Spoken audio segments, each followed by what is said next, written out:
markets. So one of the key things in every market is competition. Companies do not exist on their own, so they have other businesses that are in the same line of work that they compete with. Now, this is important to understand because in developing your strategy, you must also look at other businesses, see what they are doing and how it affects your business, whether positively or negatively.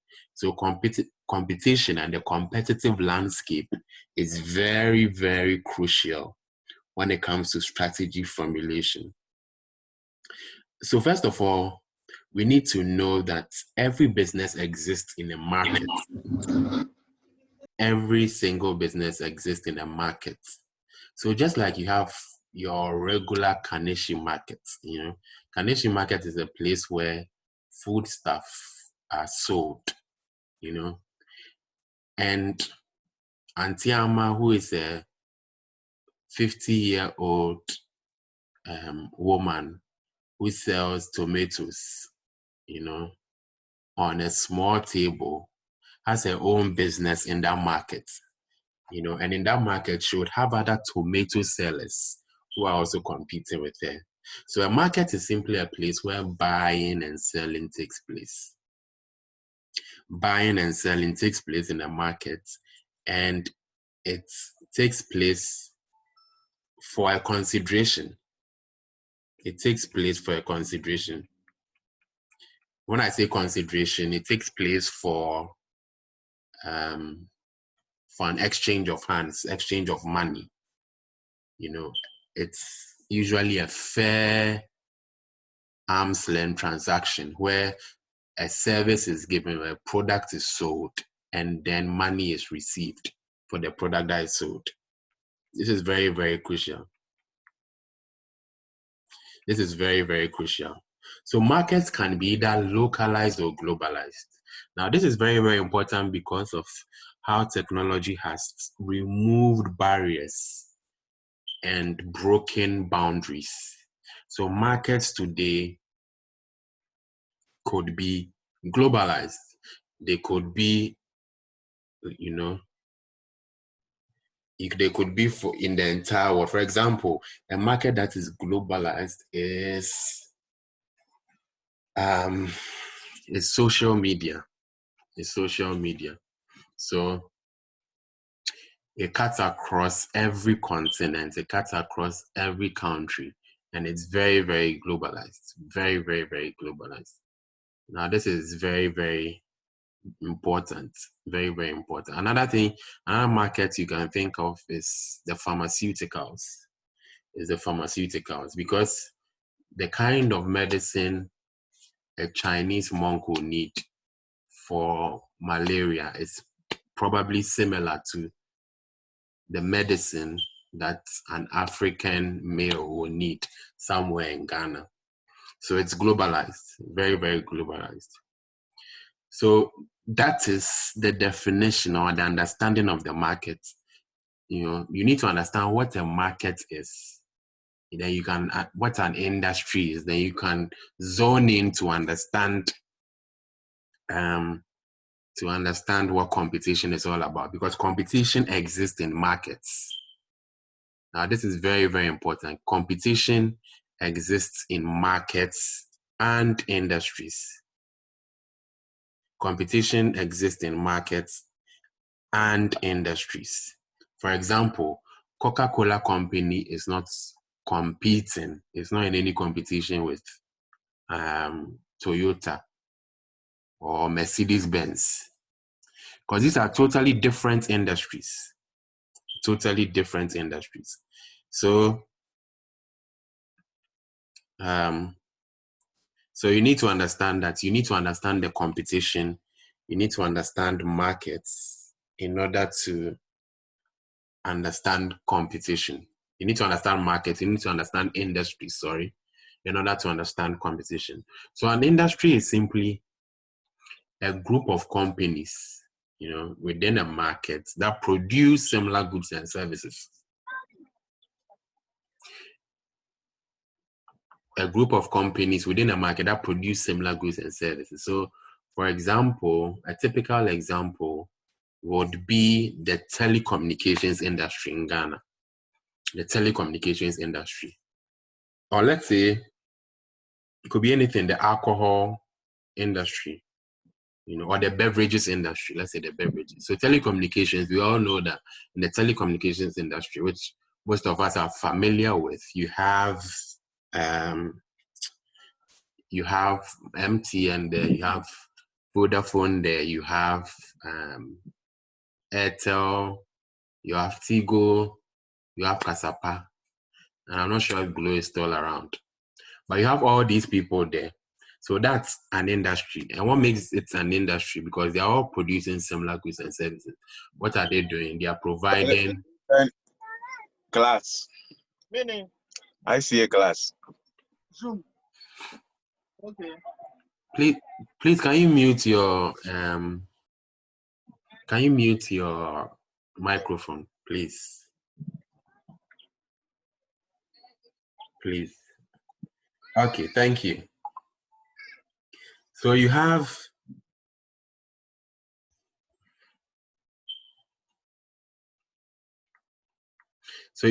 an industry, like I said, and I gave the example of telecommunications industry. Yeah, I gave the example of telecommunication industry. So you have these 5 companies in the telecommunication industry. They are all focused on providing similar services. And that's where competition comes in. That's where competition comes in. That's where competition comes in. Okay. And in industries too, you can have segments in industries. Every industry, you can have segments as well. So let me give you an example. An example would be the automobile industry. In the automobile industry, you can have several segments. You can have luxurious cars, you can have trucks, you can have regular cars. These are all segments. So even though they are all in the automobile industry, the Lamborghinis, Ferraris, those kind of luxurious cars are in one segment. Then your Toyota, Ford, Datsun, those are in another segment. Then you have your big trucks, your tipper trucks, also in another segment. So industries also could be segregated or classified into segments. The reason why sometimes it's necessary to zone into segments is because it helps you to understand who you are competing with. So for example, Lamborghini or Ferrari might not necessarily be competing with Tico. Yeah. Even though they are all in the automobile industry, they are not competing because the people that buy a Ferrari are totally different. The people that buy Ferrari are looking for luxury, they are looking at price, they're looking at prestige. The people who are buying Tico are probably low-income people that just need something to move around. So industries have segments.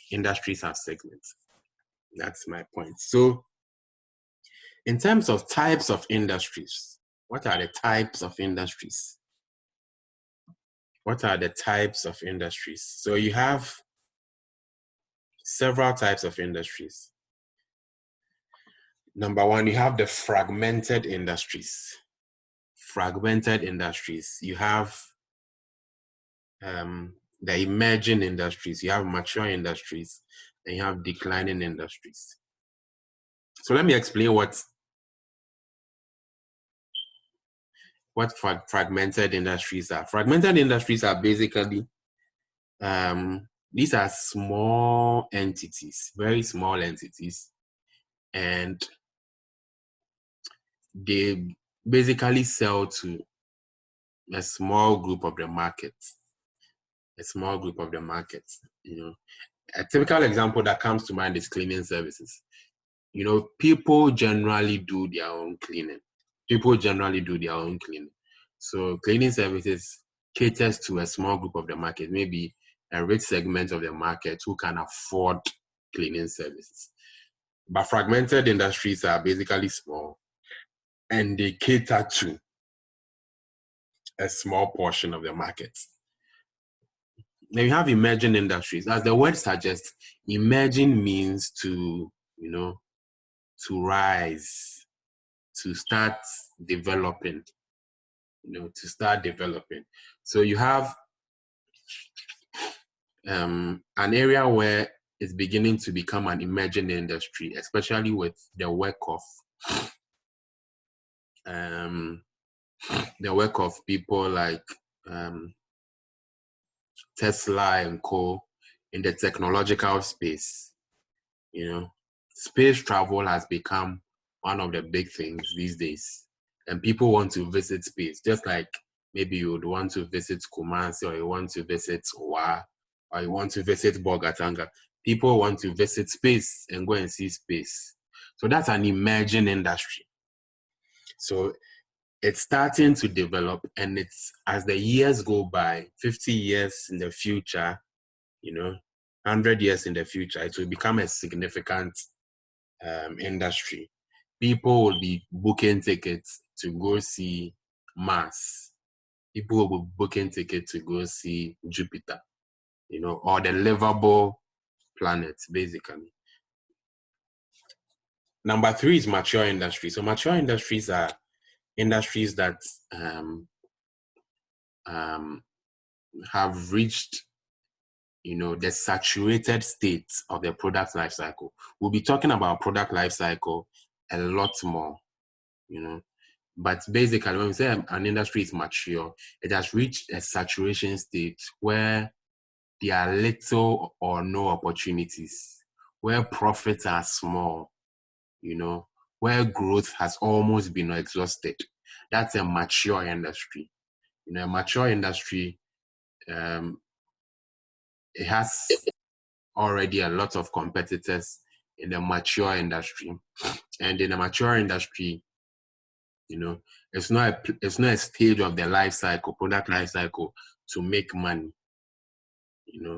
to make money. But we'll be talking in depth into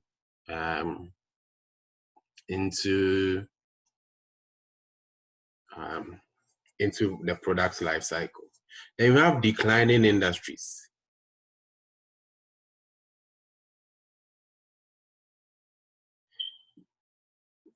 We have sorry, it's not supposed to be declining. It's supposed to be global industries.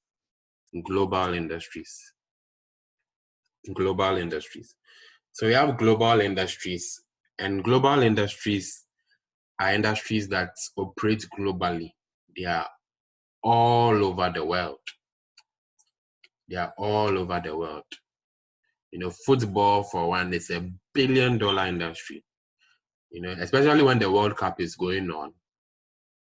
You see that everyone is watching football.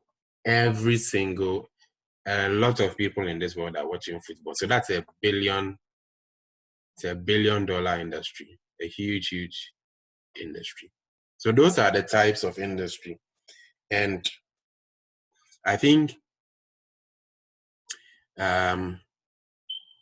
as you begin to go through your daily life, you would see examples of this. Then there's also the case of what we call convergence. Convergence. So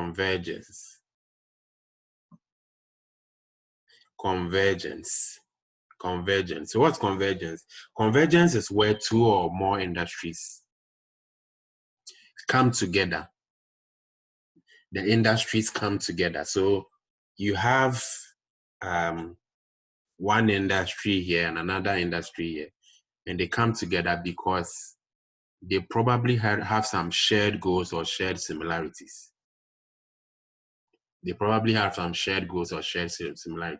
So I'll explain further as I talk about the kinds of convergence. So it's possible for one industry to come together with another industry. Let me give you an example. The telecommunications industry, right? The telecommunications industry came together with the entertainment industry. So what did they do? They began to do what we call caller tunes.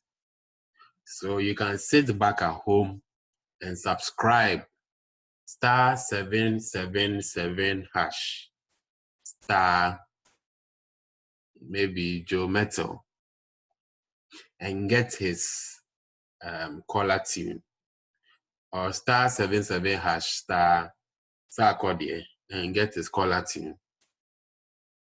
So that's an example of the entertainment industry and the telecommunications industry coming together. That's convergence. Convergence. This is seen in some other industries as well, you know, in a whole lot of industries. So it's very, very possible. But there are two kinds of convergence. You know, there's one that is demand-led. When you say it's demand-led, it's demand-driven. It's initiated by demand. Now, this is very, very key. It's initiated by demand. It comes from the pressure of customers. You know, customers who think two products are complementary. You know, in Ghana, I'm not sure how the whole caller tune thing happened, whether it was demand-led or supply-led. But if it's driven by customers, then it becomes demand-led. Then we also have supply-led. You know, supply-led, where it's more driven by supply. So organizations see a link between industries and they try to bridge the gap. So that's what I gave to you as an example. You know, I think it was MTN that started caller tunes. So they probably saw an advantage in talking to, you know, the entertainment industry or communicating with them, you know, to find possible synergies between the two industries. So that's when we began to have like a lot of these two industries doing things together, you know, and people began to like it. You know, you'd think, who will subscribe to a caller tune? But people just like their callers to hear maybe a tune before they pick their calls. Yeah. So that's a typical example. Does anyone have a question so far? Any questions?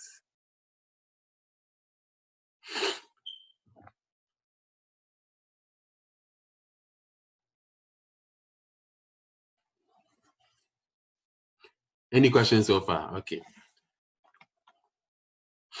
So now, we've talked about markets and you've understood what industries are. Then we can talk about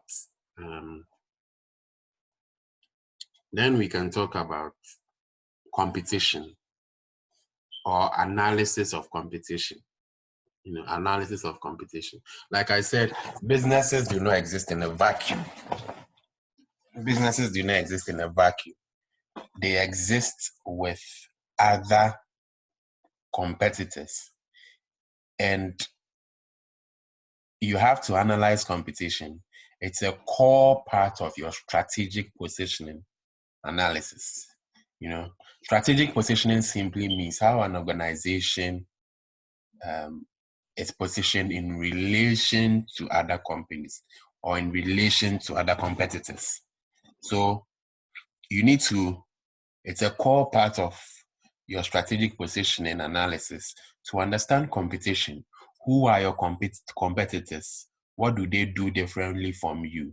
What kind of customers are they reaching? How long have they been in the market? You know, what makes them successful? You know, why do they do what they do? You know, all these things are part of your competition analysis. All these things are part of your competition analysis. And it's always important for companies to also, monitor the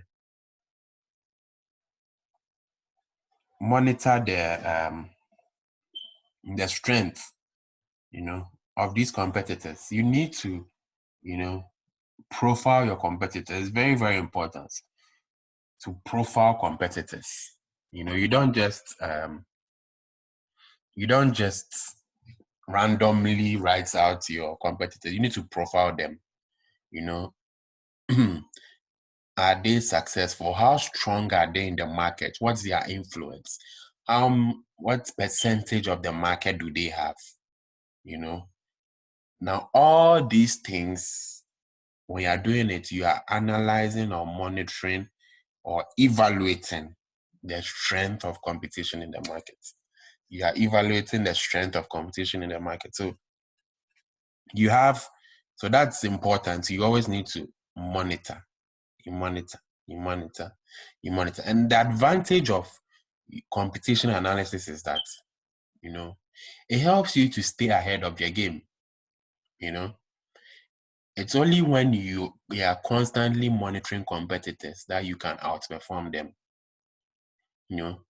So, and without monitoring them, you will not know what they are doing. You don't know what's next they have.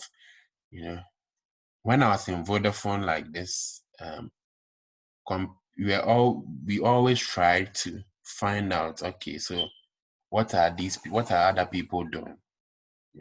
What are other people doing? It is very, very important. And it also helps to avoid surprises. Sometimes a competitor can take a decision that can totally wipe away your business.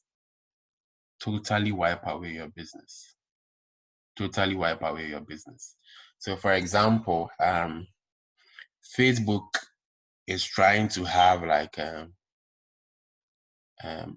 online conferencing tool like Zoom, like what we are having for Zoom right now. Facebook is trying to, I don't know if they've launched it or something, but they are trying to have something like that. Imagine the impact it will have on Zoom. Just imagine the impact it will have on Zoom. A Facebook that hosts, almost like 1 billion people around the world, that's launching something like their own Zoom. Imagine the impact it will have on Zoom. So it's always important to know or to think ahead and to analyze what your competition is doing. So one of the models that we use to analyze competition is what we call the Porter's 5 forces model. We call it the Porter's 5 forces model. The Porter's 5 forces model. And this is a very, very popular model. And this is one of the models that you need to understand properly, because it shows up a lot of the time.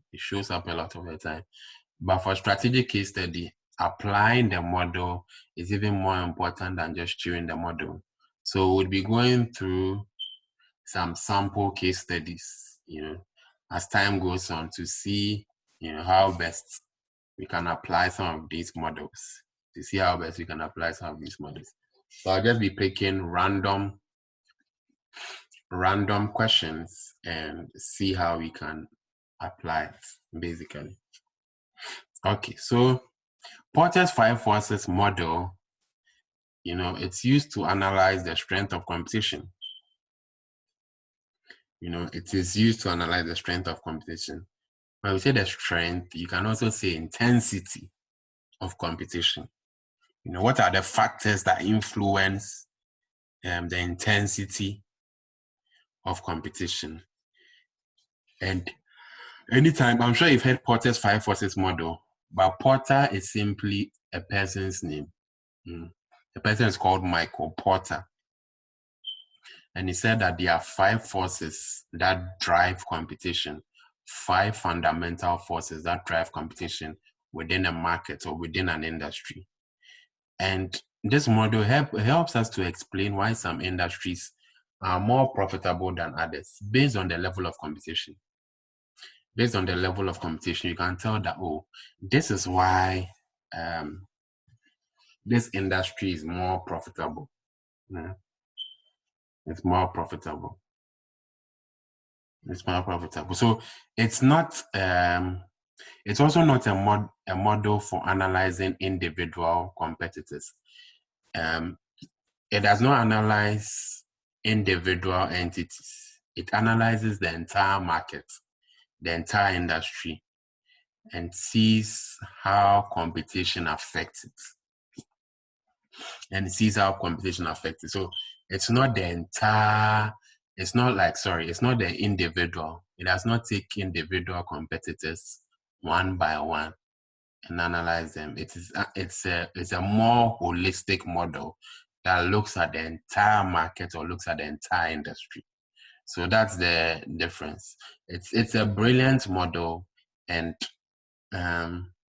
like I said, as we go through the classes, I'll be bringing up questions, questions in the past. That's where you can apply the Porter's 5 forces model.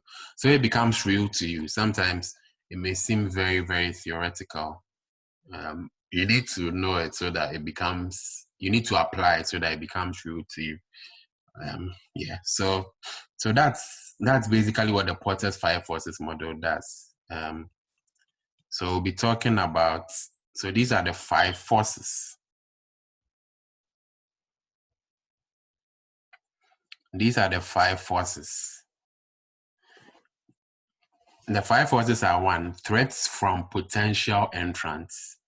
And I'll be explaining each of them. And I'll be taking my time on this slide because I feel like it's very, very important to understand these 5 forces. So I'll be taking my time